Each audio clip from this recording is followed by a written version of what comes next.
Hello everyone, welcome to my YouTube channel Believe in Therapy. I am Neha and today's we are discuss about physiotherapy management of PIVD means prolapse intervertebral disc का आज हम PT management discuss करने वाले हैं। Last का जो video था उसमें हमने लंबर कैनाल स्टेनोसिस के बारे में डिस्कस किया हुआ है। लिंक आपको डिस्क्रिप्शन में मिल जाएगा। यदि अभी तक आपने हमारे चैनल को सब्सक्राइब नहीं किया है तो प्लीज़ सब्सक्राइब कर दीजिएगा। बेल आइकन को भी प्रेस कर दो जिससे कि आने वाले वीडियोज़ के नोटिफिकेशन आप तक पहुँचते रहे। तो पीआईवीडी एक्चुअल होता है क्या है मीन्स हमारा प्रोलैप्स डिस्क मीन्स होता है प्रोट्रूजन और एक्सट्रूजन ऑफ द न्यूक्लियस पल्पोसिस। तो न्यूक्लियस पल्पोसिस जो कि हमारे इंटरवर्टेब्रल डिस्क के बीच में एक सेंट्रल में जो न्यूक्लियस पल्पोसिस होता है, पेरिफेरल में एनुलस होता है और टू एंड प्लेट होते हैं। और क्या होता है, दो लिगामेंट्स होते हैं, anterior longitudinal ligament and posterior longitudinal ligaments. तो जो न्यूक्लियस पल्पोसिस होता है वो क्या होता है, डिस्प्लेस कर जाता है हमारे इंटरवर्टेब्रल स्पेस से। क्यों डिस्प्लेस कर जाता है? जब भी कोई डिजनरेटिव चेंजेस हो जाते हैं या कोई ट्रॉमा हो जाता है, कंजेनाइटल डिसऑर्डर हो जाता है, कोई बायोमैकेनिकली फोर्स बहुत ज़्यादा पड़ रहा है, रेपिटेटिव मैकेनिकल एक्टिविटीज़ आप कर रहे हैं जैसे कि हो गया ट्विस्टिंग है, बेंडिंग है, पोस्चर फॉल्ट है, ओबेसिटी है, सेडेंट्री लाइफ स्टाइल है, तो इस टाइप की कॉजेज़ होते हैं जो कि कॉज करते हैं हमारे पीआईवीडी को।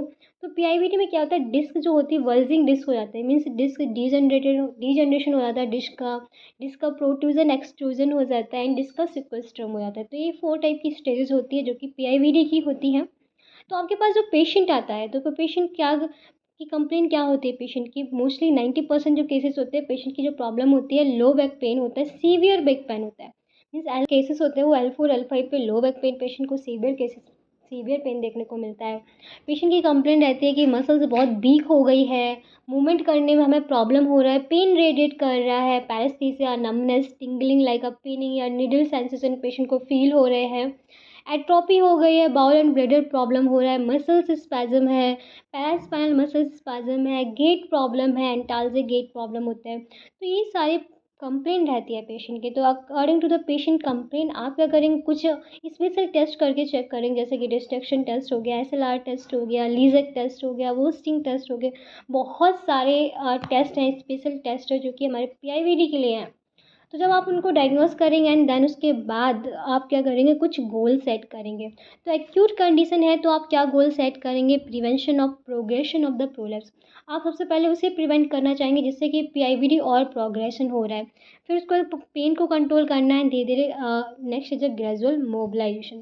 तो first is a prevention of progression of a prolapse. तो प्रोलैप्स को कौन प्रोग्रेशन को कैसे प्रिवेंट कर सकते हैं, फर्स्ट आप सजेस्ट करेंगे पेशेंट को बेड रेस्ट एक। और आप क्या यूज़ करेंगे, पेशेंट को बोलेंगे इमोबिलाइज रहे जिससे कि जो इंटर डिस्क जो हमारी डिस्क है उसका जो प्रेशर क्रिएट हो रहा है वो कम हो जाए। जब प्रेशर कम होगा तो हमारे जो लंबर रीजन पे प्रेशर कम होगा तो पेशेंट को पेन भी कम होगा और धीरे धीरे जो न्यूक्लियस पल्पोसा डिस्प्लेस्ड हो रहा है वो डिस्प्लेस भी नहीं होगा। तो इसलिए बेड रेस्ट होना बहुत ज़रूरी है, पेशेंट को रेस्ट करने के लिए बहुत ज़रूरी है। इमोबिलाइज रहना इन एक्यूट कंडीशंस में on a lumbosacral complex. Okay.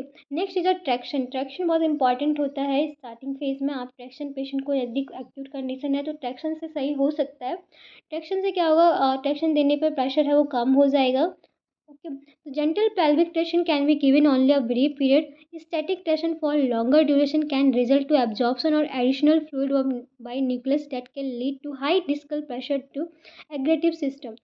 Means जब हम ट्रैक्शन देंगे पेशेंट को तो क्या होगा कि वहाँ पे जितना सारा न्यूक्लियस पल्पोसिस है जिसका उसका जो फ्लूइड है वो धीरे धीरे अब्जॉर्व कर लिया जाएगा और हमारा जो प्रेशर है वो कम हो जाएगा जो कि सिम्टम्स को और ज़्यादा वॉस। नेक्स्ट देखते हैं पेन को कंट्रोल पेन एंड इन्फ्लामेशन। तो पेन को कंट्रोल करने के लिए हम क्या करते हैं, हॉट फॉर्मेंटेशन का यूज़ करते हैं एंड जिसमें कि हम सुपरफिशियल डीप हीटिंग टिश्यूज़ का यूज़ करते हैं, मोडलिटीज़ का यूज़ करते हैं। जैसे कि सुपरफिशियल हीटिंग के like hydrocollator packs and deep heating के लिए हम SWD पल्स SWD का यूज़ करते हैं, अल्ट्रासाउंड का यूज़ करते हैं मसल्स को हीट करने के लिए, सराउंडिंग सॉफ्ट टिश्यूज़ को हीलिंग प्रोसेस और पेन को कम करने के लिए। इस जो टाइम ड्यूरेशन रहेगा 15 मिनट्स का रहेगा और हमारा जो क्रायोथेरेपी है ये हम एक्यूट कंडीशंस में देते हैं जो कि इन्फ्लेमेशन, स्वेलिंग और पेन को कम करता है। तो सबसे पहले हमें हॉट थेरेपी इसको थोड़ा सा डिटेल में समझ लेते हैं। ये क्या करता है, हमारे ब्लड फ्लो को इंक्रीज़ कर देता है उस एरिया पे एंड ये क्या करता है, ब्लड हेल्प क्या करता है, extra oxygen and nutrient supply. Means hot fermentation क्या करता है कि वेजो डायलेशन कर देता है। जब वेजो डायलेशन हो जाता है जिस एरिया पे हमें नीड है जिस एरिया पे हमने हॉट पैक का यूज़ किया है तो वहाँ पे वेज़ोडाइलेशन होगा, तो वहाँ पे ऑक्सीजन की डिमांड है वो बढ़ जाएगी और न्यूट्रिएंट सप्लाई होगी। तो इससे क्या होगा, हीलिंग प्रोसेस होगी और जितना सारा वेस्ट मटेरियल है वो वहाँ से वॉश आउट हो जाएगा। तो ये बहुत ज़्यादा इम्पॉर्टेंट होता है और बहुत ज़्यादा बेनिफिशियल इफ़ेक्ट देता है, मीन्स सेडेटिव इफ़ेक्ट देता है, धीरे-धीरे पेन भी रिलीफ़ हो जाता है। क्रायोथेरेपी क्या करता है, ये वैसो कंस्ट्रिक्शन करता है, तो जिस एरिया पे जिस भी साइड पे पेन हो रहा है वहाँ पे ये कंस्ट्रिक्ट कर देगा और इन्फ्लेमेशन को कम करता है। शॉर्ट वेव थेरेपी में हम पल्स एसडब्ल्यूडी का एक्यूट कंडीशन में यूज़ करते हैं एंड क्रोनिक कंडीशन में हम कंटिन्यूअस एसडब्ल्यूडी का यूज़ करते हैं। अल्ट्रासाउंड में हम अल्ट्रासाउंड क्या करता है, एक बहुत अच्छा हीलिंग प्रोसेस के लिए होता है और थर्मल इफेक्ट्स के लिए बहुत अच्छा होता है। तो यहाँ पे हम ड्रग्स यदि लेना चाहते हैं तो ड्रग्स का भी यूज़ कर सकते हैं, फोनोफोसिस का यूज़ कर सकते हैं। ये क्या करता है, जो अल्ट्रासाउंड होता है क्या करता है, हमारी एक्सटेंसिबिलिटी को इंक्रीज़ करता है। नेक्स्ट एक traditional Chinese medicine for low back pen, means हम एक्यूपंक्चर है, एक्यूप्रेशर है, इनका कपिंग थेरेपी है, इसका भी यूज़ कर सकते हैं। तो ये क्या करता है, इफेक्टिव होता है बहुत ज़्यादा। Acupressure, acupuncture, cupping can be effective pain and disability for a chronic low back pain for a disc herniation. Next is a spinal manipulation therapy and mobilisation. तो मैनिपुलेशन थेरेपी और मोबिलाइजेशन क्या करता है, short term pain relief के लिए होता है, जो भी पेशेंट लो बैक पेन से सफ़र कर रहे हैं। तो when looking at a chronic low back pain, manipulation has effective similar to the aids ideas. Means जो इस एक्यूट कंडीशन है तो मैनिपुलेशन मोबिलाइजेशन बहुत ज़्यादा इंपॉर्टेंट होता है और बहुत ईजी, मतलब बहुत अच्छा पेशेंट को फील कराता है। एंड यदि क्रोनिक कंडीशन है तो आप यहाँ पे मैनिपुलेशन का यूज़ करेंगे।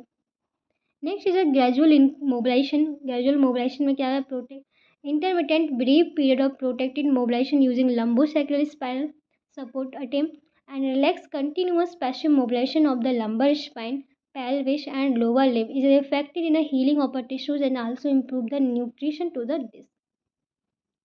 अब सब एक्यूट कंडीशन में क्या करेंगे, सब एक्यूट कंडीशन में हम एक्सटेंशन एक्सरसाइज पेशेंट को कराना स्टार्ट करेंगे। जब भी पेशेंट पीआईबीडी का पेशेंट होता है तो वो फ्लेक्शन करता है तो उसे बहुत ज़्यादा पेन होता है। पेशेंट आएगा कि डॉक्टर साहब मुझे ना फ्लेक्शन करने में बहुत प्रॉब्लम हो रही है, एक्सटेंशन करने में मुझे बहुत रिलीफ मिल रहा है।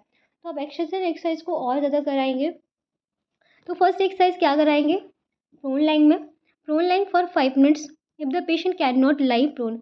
इनिशियल कंडीशन में पेशेंट अगर प्रोन लाइन में नहीं लेट पा रहा है तो आप क्या करेंगे, पिलो का यूज़ करेंगे under to the lumbo pelvic area and the patient pain subside, the pillow are removed one by one until the patient can lie prone without a pillow.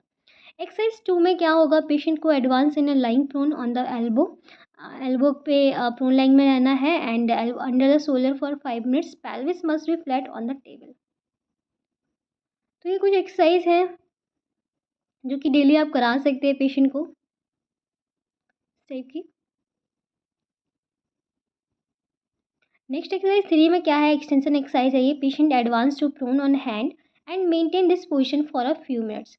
Prone रहना है पेशेंट को, अपने hand पे पूरा force, सब direct force transfer करना है। Exercise 4 क्या है, next exercise is a trunk extension in the standing. The patient place with both hands on the back and extend the trunk backward from the base not to the knees. The exercise is perform 6 to 8 repetition and 6 to 8 times each day. तो ये जो exercise आप देख रहे हैं ये बहुत ज़्यादा इंपॉर्टेंट है पीआईबीडी के पेशेंट के लिए। एक्सटेंशन एक्सरसाइज है जो कि हमारे लंबोसैक्रल रीजन के लिए बहुत इंपॉर्टेंट है, तो जो हमारी पैरास्पाइनल मसल्स है उसको स्ट्रेच करती है।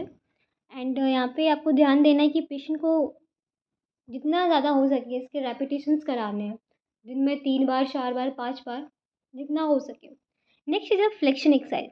फ्लेक्शन एक्सरसाइज को हम स्टार्ट करेंगे ग्रेजुअली, बहुत इनिशिएट करेंगे gradually in the form of isometric abdominals, क्योंकि पेशेंट को फ्लेक्शन करने में बहुत प्रॉब्लम होता है तो हम बहुत ग्रेजुअली उसे आइसोमेट्रिक से स्टार्ट कराएंगे।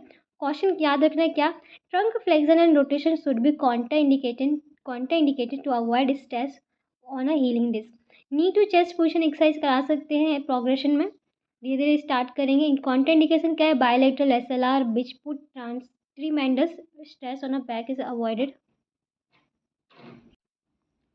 सो कुछ ये एक्सरसाइज है, pelvic tilt exercise, step up flexion and single knee to chest।